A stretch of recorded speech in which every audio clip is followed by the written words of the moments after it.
Welcome to the Don't Count Me Out podcast.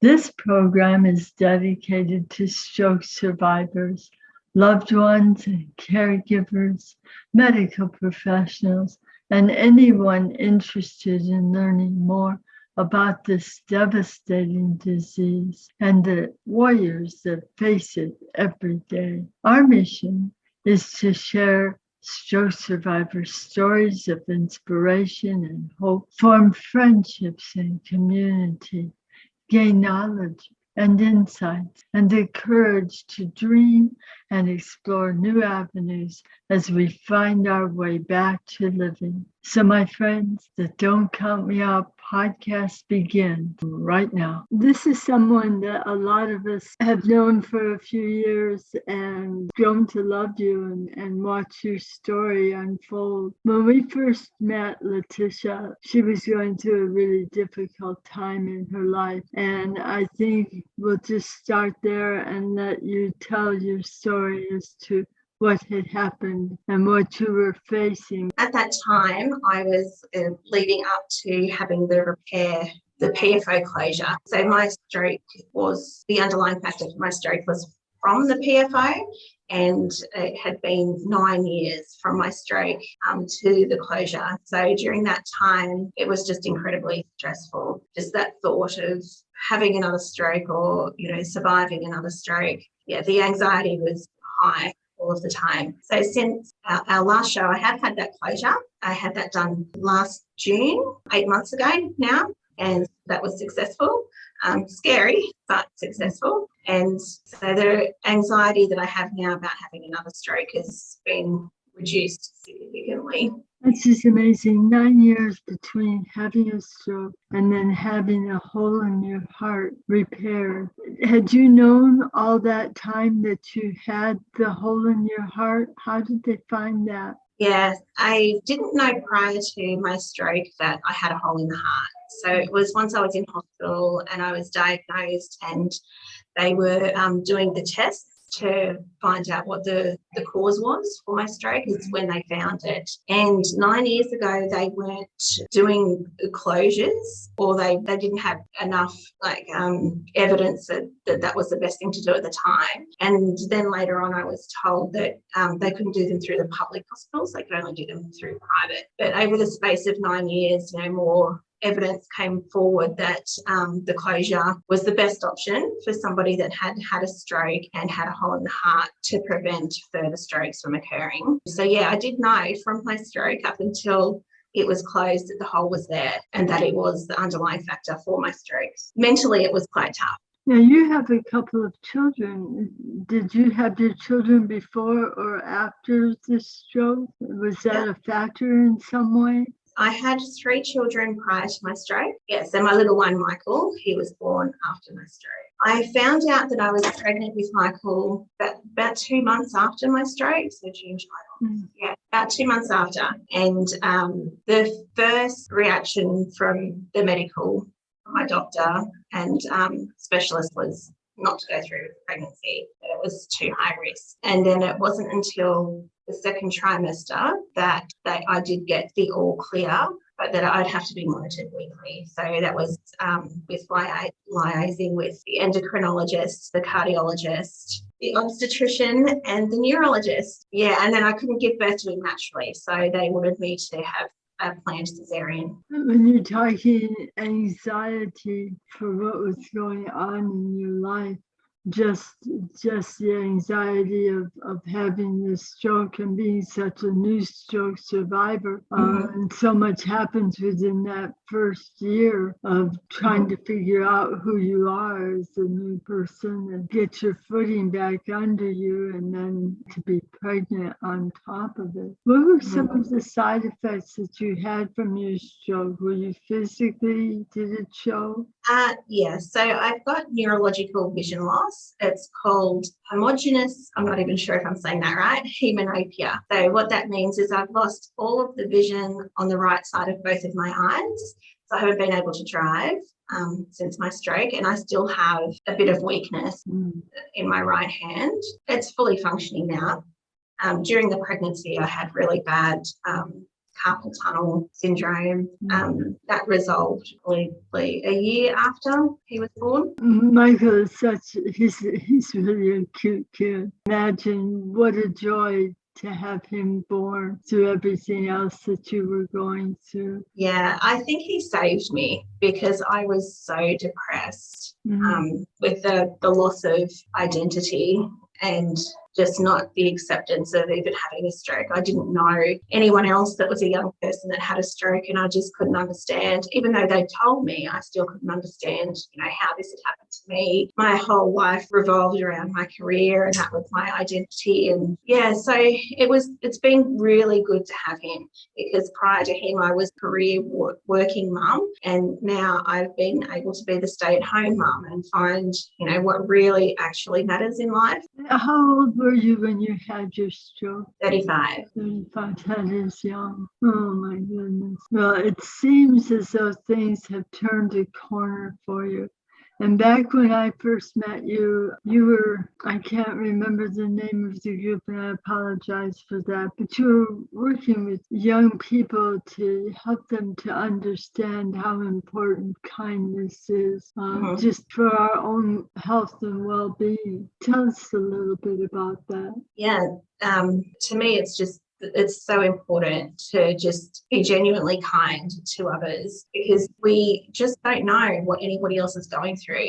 People look at me, they have no idea that I've had a stroke. They have no idea that I've got visual impairment. They don't know the anxiety that I feel when I leave the house. So we really don't know what somebody else is going through. So to me, just to be kind and just accept people who they are, where they're at, makes such a difference in people's lives. It made such a difference in my life when I was seen, heard, valued and accepted for who I am and what I've been through.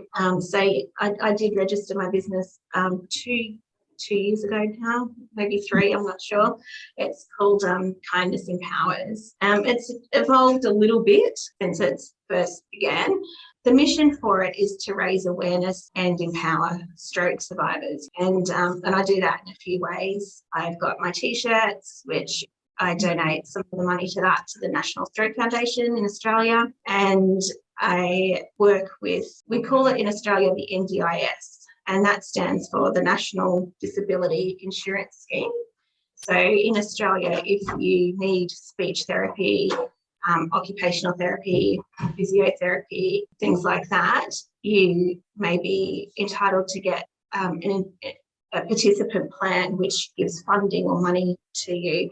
And so I work with those clients that are eligible for that funding to help them get the best supports that they need to be independent and maximise their independence and get their lives back on track after they've had a stroke. And it's important for me because I am a young stroke survivor, so I know what they've been through. I don't just look at anybody as just a number. I see them as, a human and a whole person, and get to really discover what is missing in their needs. You can really empathize with what's going on inside the psyche.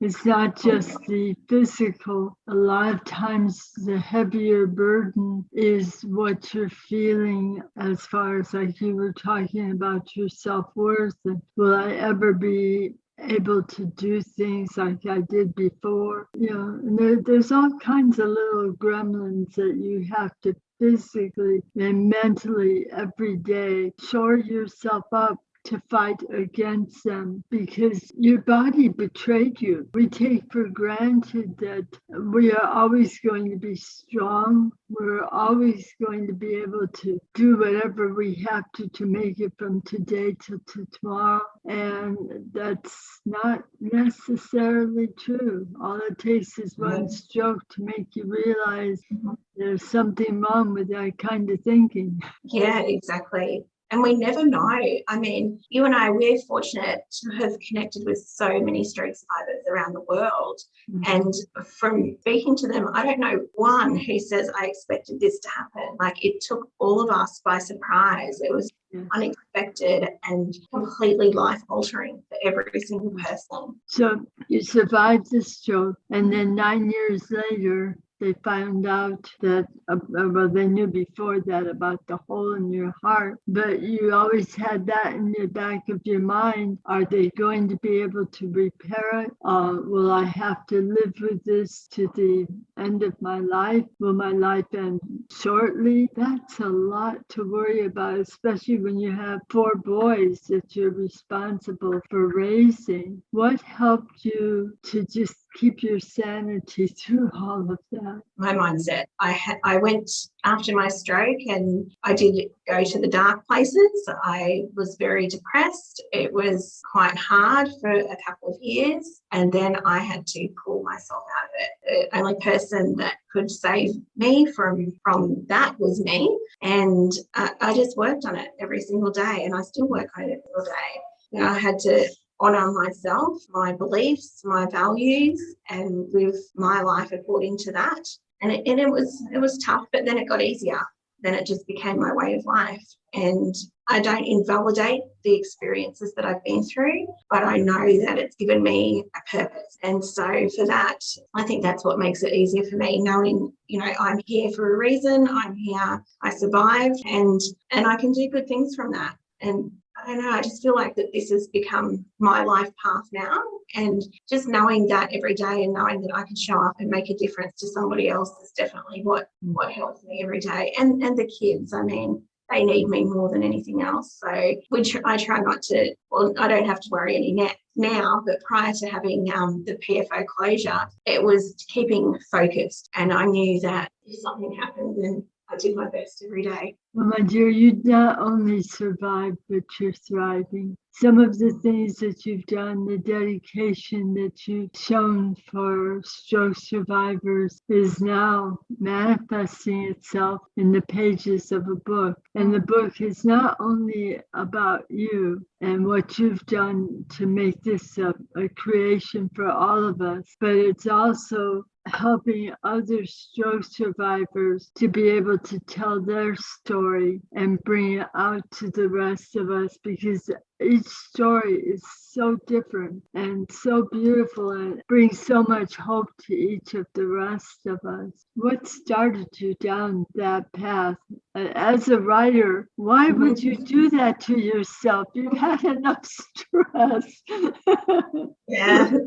I said that with a great deal of love, because once you write, you can't stop. It just becomes a part of you. Yeah, I love the writing. So the book is called Finding Yourself After Stroke, and it is a compilation book. So it's a world first. It's a book for young stroke survivors that is written by young stroke survivors. So it features the stories of, or the living experiences of 26 young stroke survivors from all over the world. So they share, you know, the lead ups that happened to their stroke, the diagnosis, their rehabilitation, their return to work. They're really candid about it. So things that, you know, like identity and relationship issues, and intimacy and things like that, it's all in there. So how it started for me was, like I just said before, after my stroke, I didn't know anybody that was a young stroke survivor.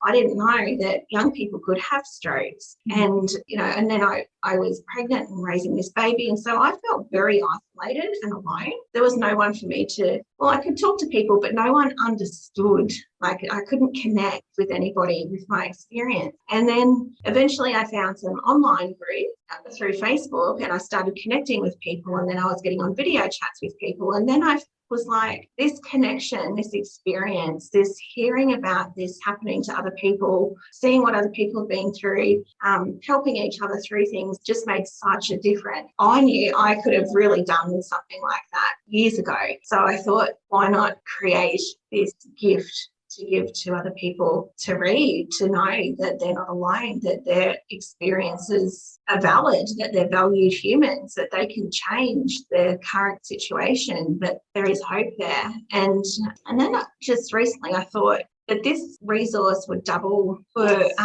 like therapists and things like that to understand their patients better. Like how much value could they get out of understanding what it's like from the patient's perspective? That's how it came to life. I agree with you wholeheartedly about that. And I know most of the doctors and nurses and physical therapists that I have talked to have been so grateful for anything that comes from the point of view of the stroke survivor, because there is not a lot out there yet. There's more and more coming, which is great. And I think that's one reason that our show tries to give a platform to any author who's written a well-written book about stroke survival, that will help other people. So, yeah, I love that. I love that you do that. thank you. Thinking back on your life before the stroke, and somebody asked me this question, I had to think about it for a minute. Do you consider having had a stroke as a blessing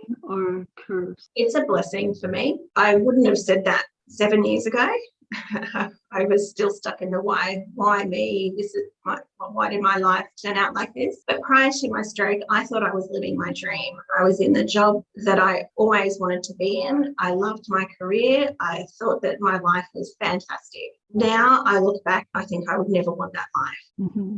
I would never want to be that in that situation, working 24/7. For me, it was a blessing. It put me on a better path. I think one thing that I liked about all of the people that I've met that are stroke survivors, and not saying anything negative towards any of my other friends, but if you meet someone who is a stroke survivor or had any kind of real trauma in their lives, they don't have time for drama, and there's just too much that needs to be done. The shift in our thinking is different. Like you were saying about, other people and helping them, that we're all human beings and we all have frailties and we all have needs. And you're willing to step forward and do that to help bring other people to a better place in their life. And I think that's basically what we as human beings are really called to do if we listen. Yeah, I totally agree. Tell me a little bit about, you had mentioned with your book that these people are from all over the world. What are some of the countries that these people are from? We have authors from the UK, South Africa, Europe, Australia, Korea, Cambodia, Brazil, so South America, the United States. Yeah, I think that's it. So we're covering all of the continents. Have you noticed difference in medical treatments between these different places, or are we all pretty much on the same page? We're all pretty well on the same page. That's good to know. I think there was one man who had his stroke in a European country. He said that the healthcare in Australia was a lot better. There was a lady who had her stroke in an Asian country, and she said that the healthcare there was a lot better than Australia. So I don't know. It could also depend on the doctors that you get, the specialist teams that you get, the hospital that you end up in. But mostly I think we're all pretty well on par, and I think we're all pretty well on par with that there needs to be more awareness for stroke and how to help a person once they leave the hospital. We all kind of have that same mission of filling the gap. The main theme throughout everybody's story that I have found, just thinking about it now, is that your current circumstances don't define your future. If you've just had a stroke, you've got aphasia, you can't speak as you could, that where you are right now isn't the end of your story. You can keep working on it. Neural pathways can be created. The neuroplasticity is there. Things can always change. And forever, I've seen some amazing things happen, 10 years or 20 years after somebody's stroke. So I think that was probably the most common thing, is that just don't give up. What are some of the other stories that have stuck with you from the ones that you've read that are in the book? I think just hearing what people go through.